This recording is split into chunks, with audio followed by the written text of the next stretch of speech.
अस्सलाम वालेकुम friend, welcome back to Binte Saeed kitchen and life. Friends, आज फिर एक प्यारी सी सुबह का आगाज़ हो गया इस दुआ के साथ कि अल्लाह पाक सब लोगों का दिन खुशियों भरा गुजारे। जो बीमार है अल्लाह पाक उनको शिफा दे और जो दूसरों के लिए बुरा सोचते हैं अल्लाह पाक उनको हिदायत दे, आमीन। फ्रेंड, रात हम लोग ऐसे ही बातें करते करते बेटे के रूम में ही सब लोग सो गए थे।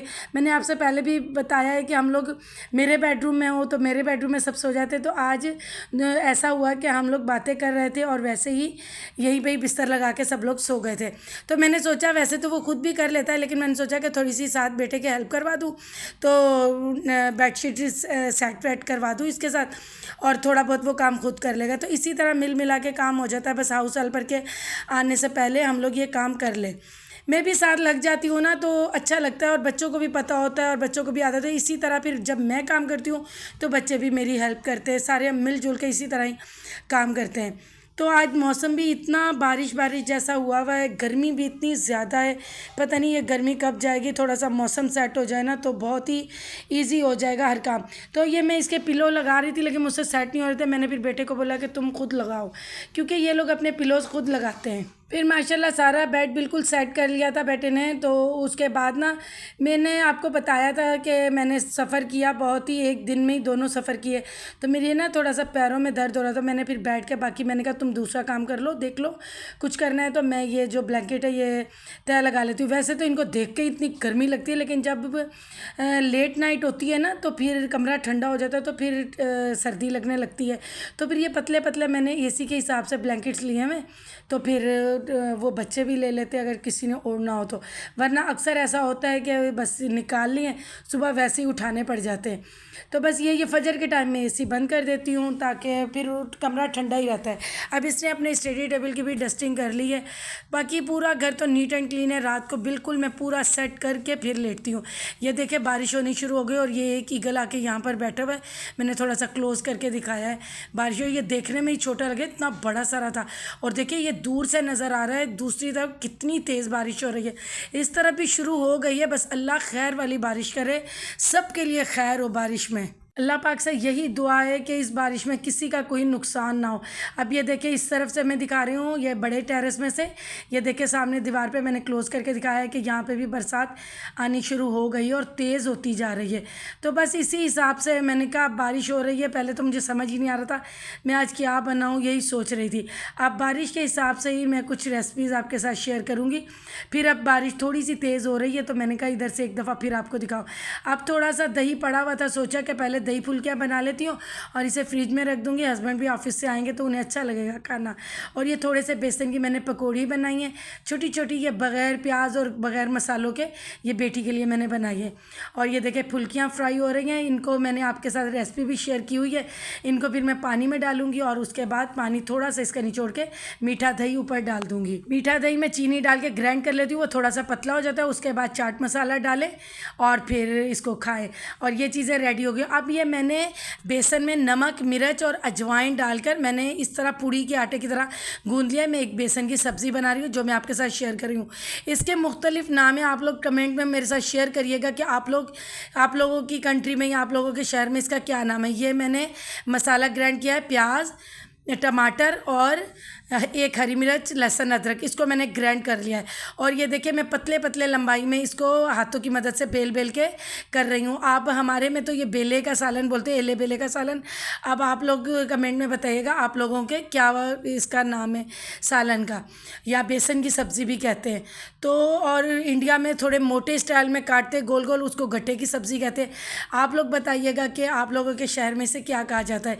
ये इतनी यमी सब्ज़ी बनती है और क्विकली बन जाती है। लोग इसे फ्राई करके मसाले में डालते हैं, लेकिन मैं इसे बॉईल करके डालती हूँ।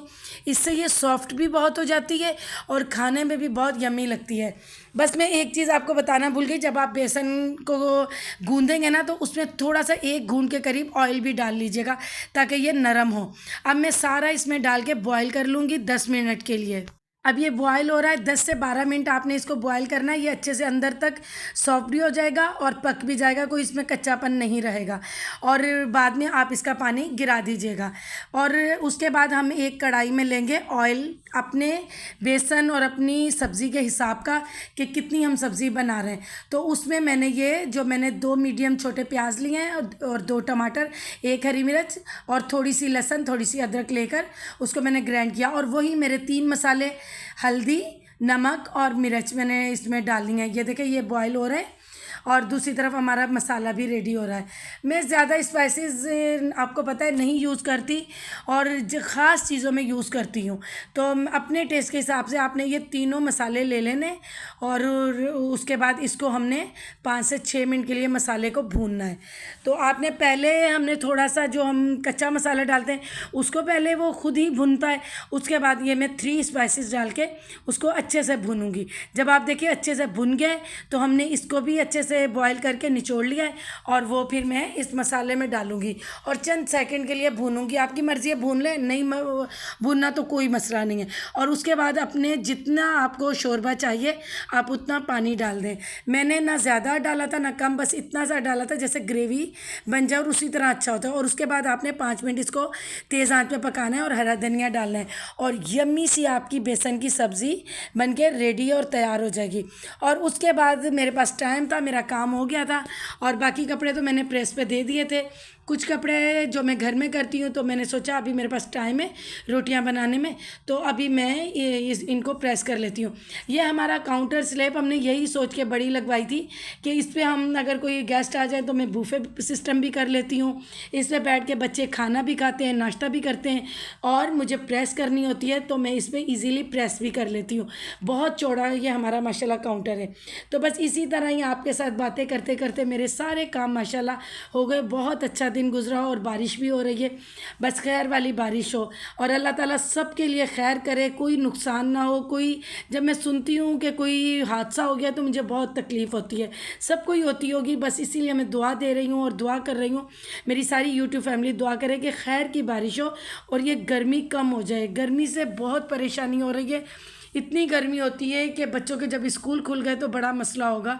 अभी तो हस्बैंड जा रहे हैं और बच्चे कोचिंग जा रहे हैं तो बहुत गर्मी महसूस होती है। बाकी यही है कि बस इसी तरह ही रूटीन चल रही है। और बहुत ही अमेजिंग एक रेमेडी है जो मेरे पास बहुत ज़्यादा रिक्वेस्ट आ रही है, वो मुझे आपके साथ शेयर करनी है और कोशिश करूँगी कि मैं जल्द शेयर करूँ। और आप लोगों ने भूलना नहीं है, मुझे कमेंट में बताना ज़रूर है कि आप लोगों की कंट्री में इस सब्ज़ी को क्या कहा जाता है, तो ये मुझे ज़रूर बताइएगा। और आप लोगों ने मुझे बहुत सारा प्यार दिया मेरे होम टाउन के सफ़र पे, उसके लिए भी तहे दिल से आपका शुक्रिया और बहुत सारा प्यार दिया। और आप हमेशा इसी तरह मुझे प्यार देते रहें और उससे मुझे बहुत ज़्यादा, मैं हमेशा आप लोगों को कहती हूँ, मुझे बहुत ज़्यादा हिम्मत और ताकत मिलती है आपके प्यार से। और आपके इतने प्यारे कमेंट होते हैं कि मैं पढ़ती हूँ तो मुझे बहुत खुशी होती है और मेरा दिल बहुत खुश हो जाता है। और मेरी एक बहन ने बहुत रिक्वेस्ट की है कि पसीना आता है, उसमें बहुत स्मेल आती है, तो उसकी रेमेडी आप बताएं। डियर मैंने वो रेमेडी बनाई तो है लेकिन बस मैंने किसी को दी, वो 1-2 बार यूज़ करें ताकि उसका रिज़ल्ट अच्छा आएगा ना, तो फिर मैं आपके साथ वो शेयर करूँगी। और कुछ मेरी बहनों ने और मतलब 2-3 जेंट्स हैं दूसरी कंट्री से, उन्होंने और कुछ बहनों ने ये किया कि गंजेपन के लिए कोई ऑयल हो या कोई रेमेडी हो तो वो शेयर करें। तो इंशाल्लाह मैं वो भी आपके साथ ज़्यादा जल्द से जल्द शेयर करूँगी, क्योंकि बस हर चीज़ का एक टाइम होता है। कुछ मेरी रूटीन भी होती है, रेमेडीज़ के साथ साथ मैं रेसिपी भी शेयर करती हूँ, क्योंकि पिछले दिनों मैं रेसिपीज़ बिल्कुल शेयर नहीं कर पा रही थी। तो मेरी कुछ इंडियन बहनें जो मुझसे बहुत प्यार करती हैं और मेरी शुरू की सब्सक्राइबर है, और एक दुबई से मेरी बहन है जो मेरी वो जॉब भी करती हैं और मेरी सब्सक्राइबर है, और उनकी सास भी मेरे बहुत शौक़ से व्लॉग्स देखती हैं, तो वो मेरी रेसिपी बहुत इंजॉय करते हैं। तो मैं उनके लिए भी बहुत ख़ास कोशिश करती हूँ कि रेसिपीज़ बनाऊँ। जैसे अब मैंने आप लोगों के साथ एक शॉर्ट वीडियो शेयर की है नली बिरयानी की, उसकी सारी रेसिपी यूँ ही है, लेकिन ज़ाहिर है नली हमारे घर में ज़्यादा नहीं खाई जाती, नहीं खा सकते बच्चे, तो मैंने एक ही डाली के लेकिन मैंने पूरा प्रोसेस वही बताया है ताकि मैंने मटन के गोश्त में बनाई, ताकि मैं आपको रेसिपी समझा सकूं। बस यही होता है कि इसके मसाले को रेडी करने के बाद इस मसाले को हमें यखनी में थोड़ी देर पकाना होता है, क्योंकि फिर उसी का ही टेस्ट चावलों में आएगा।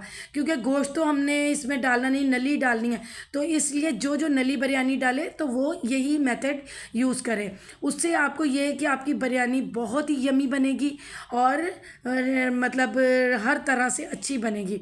अब मेरी इस्त्री भी बिल्कुल फाइनल हो गई है और मेरा माशाल्लाह सारा काम हो गया है, क्योंकि कुछ कपड़े होते हैं वो फिर मैं हाथ के हाथ कर लेती हूँ। चले इस ब्लॉग की मैं यहीं एंडिंग करती हूँ इस दुआ के साथ कि अल्लाह पाक आप सब लोगों को खुश रखे। अल्लाह हाफिज़।